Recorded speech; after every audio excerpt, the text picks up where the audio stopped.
સ્ટેશનના રવની ગામે પિતા અને પુત્રની ફાયરિંગ કરીને જે હત્યા કરેલી, એમાં કુલ 7 આરોપી વિરુદ્ધ મર્ડર સાથે આર્મ્સ એક્ટ અને રાયોટિંગનો ગુનો વંથલી પોલીસ સ્ટેશનમાં 11 તારીખ દાખલ કર્યો. વંથલી પીએસઆઈ શ્રી, કેશોદ એસડીપીઓ શ્રી અને એમની તમામ ટીમ ખૂબ સારી મહેનત કરેલી.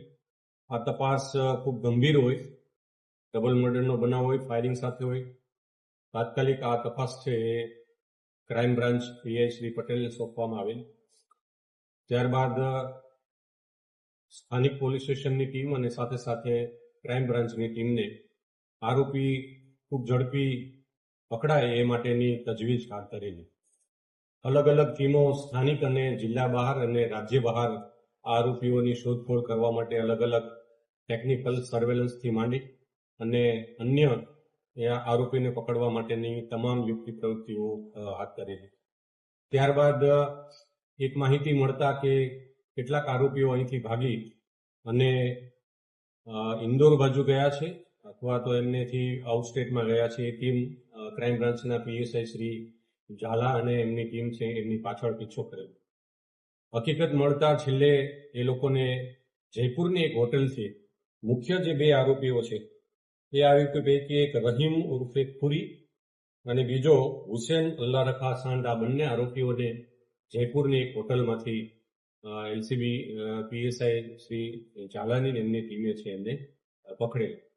ત્યારબાદ આ આરોપીઓને વધુ સઘન પૂછપરછ કરી બાકીના અન્ય આરોપીઓ ક્યાં ક્યાં સંતાયા હોઈ શકે, ક્યાં ગયા હોય, એ બાબતે એમને શું વાત થયેલી છે, આ બાબતની ખાસ તપાસ કરતા અન્ય જે બાકીના 5 આરોપીઓ છે એ પણ પકડી અને ગઈકાલ રાત્રે એમને અટક કરેલા છે. એમને આ જે આરોપીઓ છે એમાં ખાસ કરીને આજે જયપુર 2 જે આરોપીઓ પકડાણા એમના ઇતિહાસમાં એવું જોવા મળેલું છે કે એનાથી આ 5 આરોપીઓ સાથે પહેલેથી સંકળાયેલા હતા.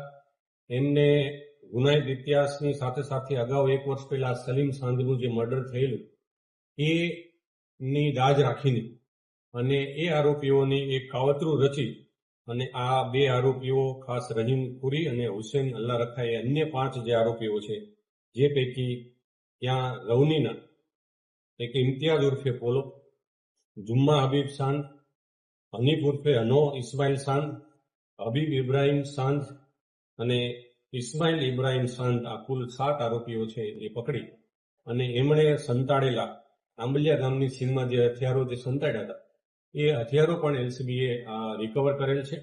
કુલ જે હથિયારો એમની પાસેથી મળી આવેલ છે એ પૈકી એક દેશી તમંચો છે, એક જામગરી છે, એક દેશી બનાવટની એક પિસ્ટલ છે અને સાથે સાથે એક દેશી બનાવટનો બીજો 12 જોટાનો કુલ 4 હથિયાર.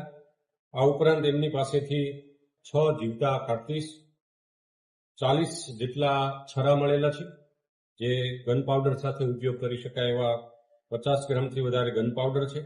મોબાઈલ એમની સાથે એમણે જે ડોંગલ એ ખરીદેલું, કારણ કે આ આરોપીએ 2 જે આરોપીઓ છે એમને સમગ્ર કાવતરું અહીંથી રચી અને એ બંને જઈ અને પોલીસની પકડથી દૂર રહે એ માટે એક ડોંગલ પણ લીધેલું અને એ ડોંગલના મારફતે એ ઇન્ટરનેટ કોલથી અહીંના લોકોની ગતિવિધિ જાણી શકે અને સંપર્ક કરી શકે એ માટે જે ખરીદેલું આ તમામ સહિત એ જે કિયા ગાડીમાં અહીંથી આ બનાવના આ કાવતરું રચીને જે ગયેલા એ કિયા ગાડી સહિતનો કુલ 15,90,000થી વધારેનો મુદ્દામાલ છે એ પોલીસે કબજે કરેલ છે.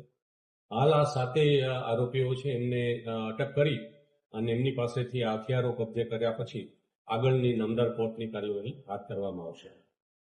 જે લતીફ સલીમનો આરોપી છે એ પેરોલ જમ થયેલાની હકીકત સાચી છે, પણ આ લોકોને કારણ હાલ એમને કોઈ એટેક કરે કે એ પ્રકારની એમની જે અદાવત હતી એમાં આ લતીફની સાથે આ હાલ જે મરણ જનાર પિતા અને પુત્ર બંને એ લતીફ સાથે એમને આગળના સલીમના મર્ડર વખતે સાથે હતા સહારોપી તરીકે, એટલે એક વેર વૃત્તિના કારણે આ બંને પિતા પુત્રને હાલ મારવાનું પ્રાથમિક તપાસમાં મળેલું છે. વધુ આ બાબતે હજુ લતીફ છે એ બહાર છે, પેરોલ જમ છે અને એને પણ પકડવા માટેની હાલ તજવીજ ચાલુ છે.